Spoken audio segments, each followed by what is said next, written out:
Knock knock knock. Hello, are you ready? कहानियां है बहुत सारी और बहुत सारा है फन।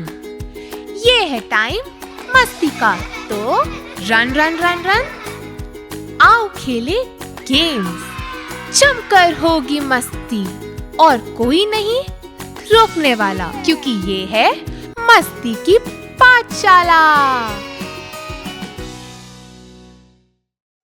Hello, hi everyone. आप सबका पीएमसी हिंदी के शो मस्ती की पाठशाला में वेलकम वेलकम वेलकम।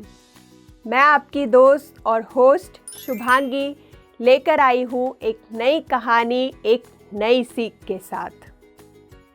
तो दोस्तों, आप सबने फुटबॉल का मैच तो अपने स्कूल में देखा होगा, या कोई भी स्पोर्ट इवेंट में आपने कोई भी स्पोर्ट्स को, जैसे कि क्रिकेट को, वॉलीबॉल को, बास्केटबॉल को, सबको देखा होगा। तो जब दो टीम का मैच होता है तो जो ऑडियंस होती है, जैसे आपके स्कूल में सारे बच्चे होते हैं, तो वो चिल्लाते हैं और दूसरी टीम को चीयर अप कर रहे होते हैं कि तुम कर सकते हो, तुम अच्छा कर रहे हो और अच्छा खेलो। हम ये सब कहते हैं। पर आपको पता है, जब हम ये सब कहते हैं तो जो प्लेयर वहाँ खेल रहा होता है उस मैच में, हम उनको अपनी पावर देते हैं। तो आपको लग रहा होगा कि हम तो यहाँ बोल रहे हैं और उनको वहाँ कैसे पावर मिल रही है। तो इसको जानने के लिए हम चलते हैं हमारी कहानी टाइम में।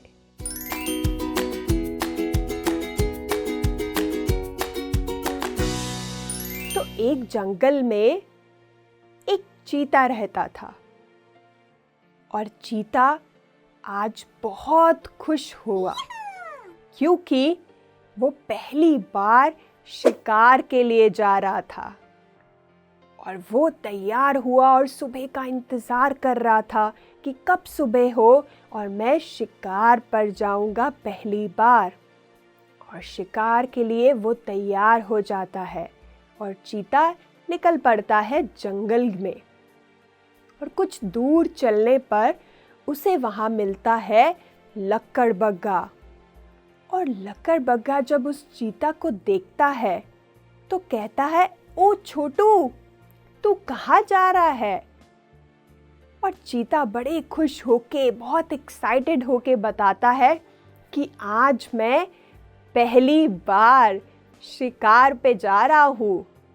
तो ये बात सुनकर लकड़बग्गा हंसता है कि हा हा हा हा, तुम इतने छोटे से हो और तुम्हारे तो अभी खेलने कूदने के दिन हैं।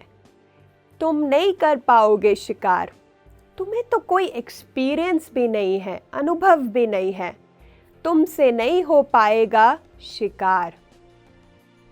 ये सुन के चीता बेचारा बहुत उदास हो जाता है और वो जंगल की ओर बढ़ चलता है।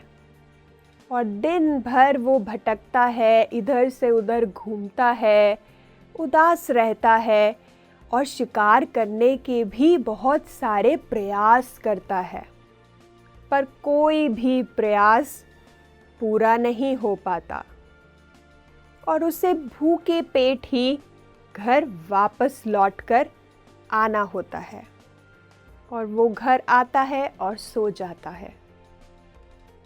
और अगले दिन फिर से वो तैयार हो जाता है शिकार पे जाने के लिए। और जैसे ही वो थोड़ी दूरी पर जंगल में पहुंचता है, वो वहां देखता है एक बूढ़े बंदर को। और बूढ़े बंदर पूछते हैं कि बेटा, तुम कहाँ जा रहे हो? तो चीता जवाब देता है, बंदर मामा, मैं पहली बार शिकार पे जा रहा हूँ। ये बात सुन के बंदर बहुत खुश होता है और वो बोलता है चीता को कि बहुत अच्छे, तुम तो बहुत ताकतवर हो और इतनी तेज भागते हो, तुम तो बहुत अच्छा शिकार कर सकते हो। देखना, आज तुम बहुत अच्छा शिकार करोगे। तुम्हें ऑल द बेस्ट आज के शिकार के लिए। तो बंदर मामा ऐसे बोलते हैं तो चीता ये सुन के बहुत खुश होता है और उसे लगता है कि मैं आज शिकार कर सकता हूँ, और वो बढ़ता है। और दोस्तों, एंड में आपको पता है क्या होता है, वो शिकार कर पाता है। तो दोस्तों, इस कहानी से हमें क्या सीखने को मिलता है? इस कहानी से हमें ये सीखने को मिलता है कि हम कैसे अपने वर्ड्स को यूज़ करते हैं, और इससे हमें पता चलता है कि वर्ड्स में कितनी पावर है, कितनी ताकत है कि वो किसी को एनकरेज भी कर सकते हैं और डिस्करेज भी कर सकते हैं। जैसे कि लक्कड़बग्गा ने किया, उसने चीता को डिस्करेज किया और चीता शिकार उस दिन नहीं कर पाया। तो चीता तो वही था पहले दिन भी और दूसरे दिन भी, पर क्या अंतर था इन शब्दों का। तो जैसे ही बंदर ने चीता को एनकरेज करा तो चीता ने शिकार कर दिखाया और वो शिकार कर पाया।